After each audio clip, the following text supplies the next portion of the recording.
To have some updates regarding our local response to the coronavirus in Duval County. Joining me today is Dr. Matt Rill from Telescope Health. He'll talk about the testing location we're opening at the Prime Osborn Convention Center here shortly. I'm going to provide some brief remarks and updates from our partnering agencies, and then we'll open up for questions for you guys in the media so we can get information out to the public. We're here today to announce the launch of a city-sponsored drive-through testing opening at 11 a.m. tomorrow morning. When we started mapping out the critical steps we have to take in this crisis a couple of weeks ago, talking to experts, at the top of that list was getting up additional testing sites above and beyond what the Department of Health was doing. To that end, this is where we are today and why we're setting up this first site. We're working with Baptist Health and Telescope Health to operate this location. It will run from 11 a.m. to 7 p.m. 7 days a week, provided supplies are available. I know a lot of citizens are concerned about this virus and want to be tested, but in order for this to run smoothly, there has to be a scheduling and screening process. Therefore, citizens cannot just drive up for testing. You must be pre-screened and have an appointment. No exceptions. You'll be turned away if you do not arrive with an appointment or during your scheduled appointment time. We've seen examples in other cities where they've not run a process like this, and it just didn't work. Hours of lines with people unable to get tests done, those that should be tested. You must have symptoms and you must meet certain criteria to get an appointment. This is to maximize the use of limited resources. We must prioritize testing for those who are displaying symptoms.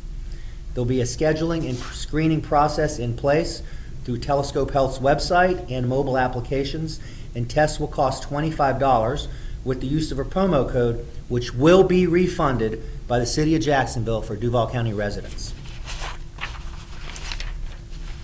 Those who meet the requirements for testing will need to bring their driver's license, their own pen, and proof of their Telescope Health physician order in print or on their mobile device.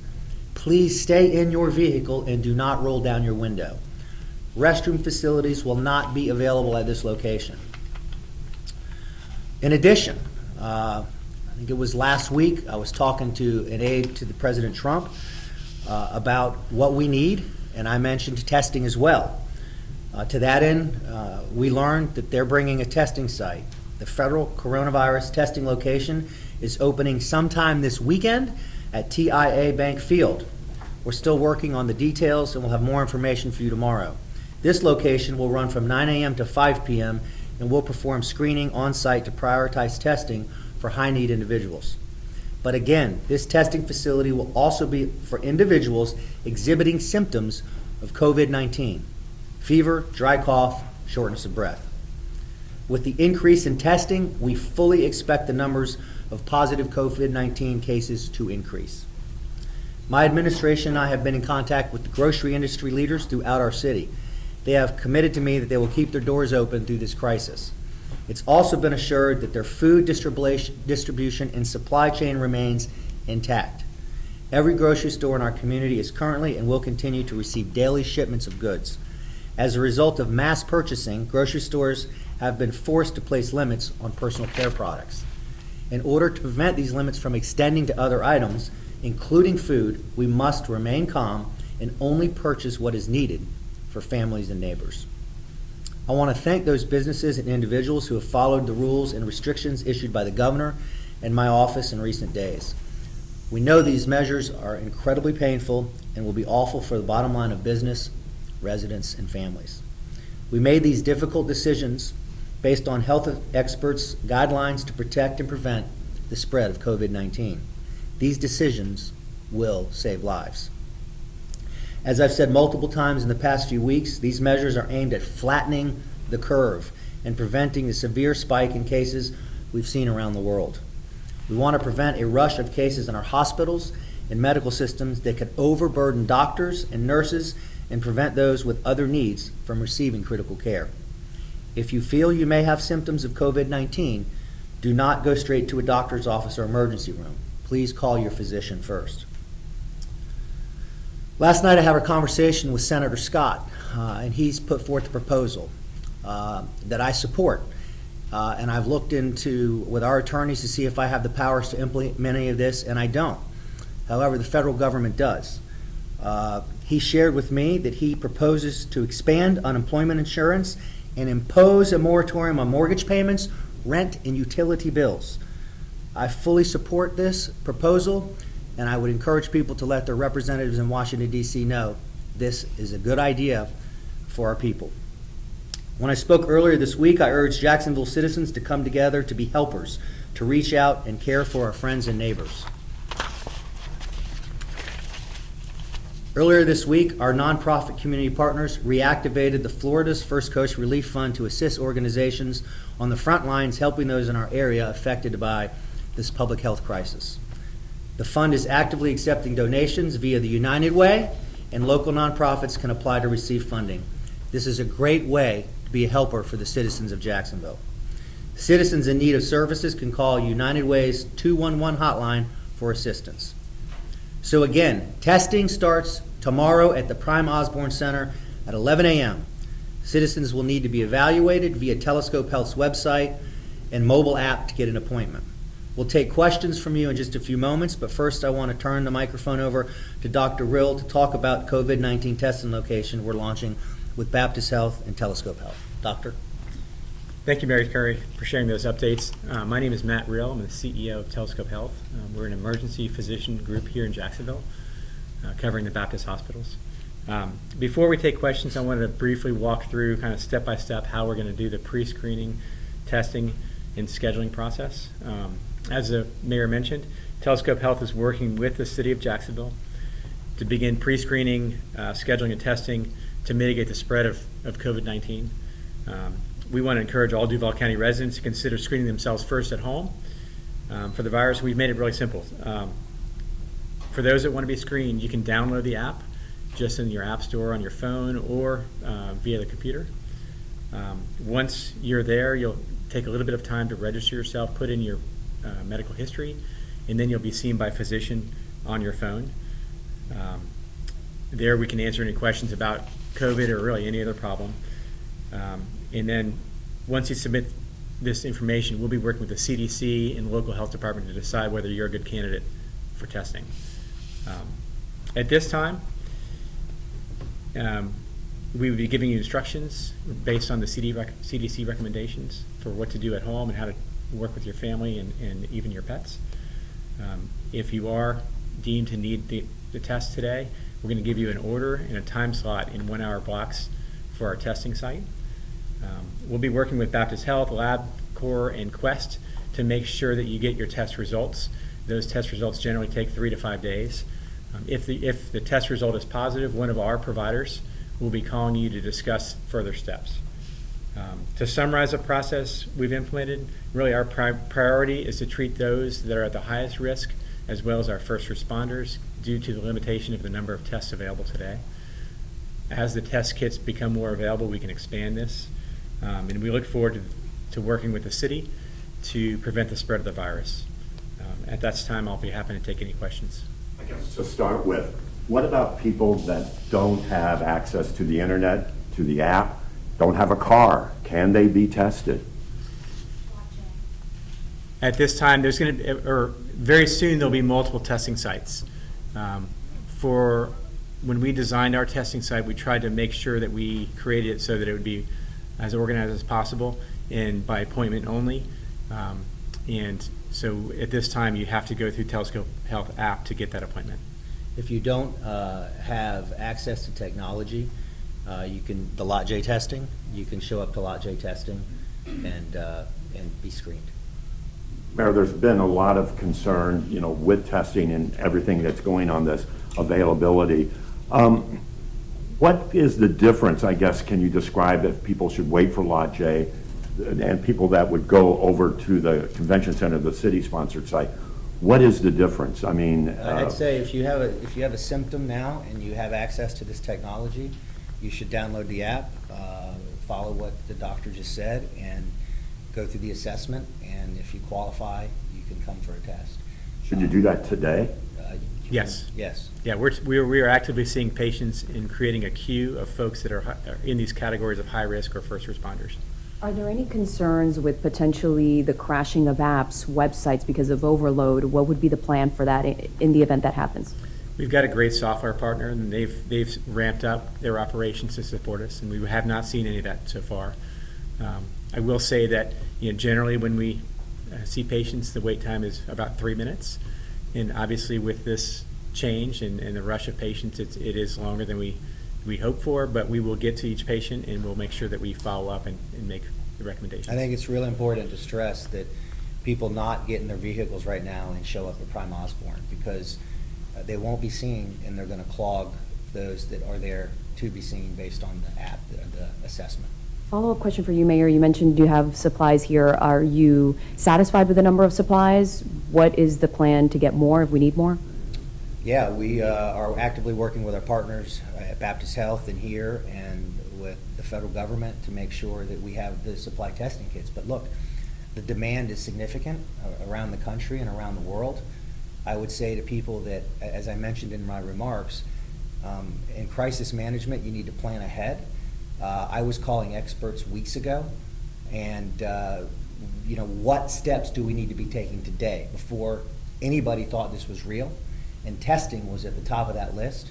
I immediately, 2 weeks ago, began talking to our hospital partners, my staff, members of my staff, and I said, make every phone call and contact every person you know that can. What do we have to do to get testing here? And now we get one that goes on tomorrow and another one that goes on this weekend. Mayor, in Tallahassee, they're passing a budget today, and there's coronavirus provisions in there, about a third of $1 billion between reserves and active money.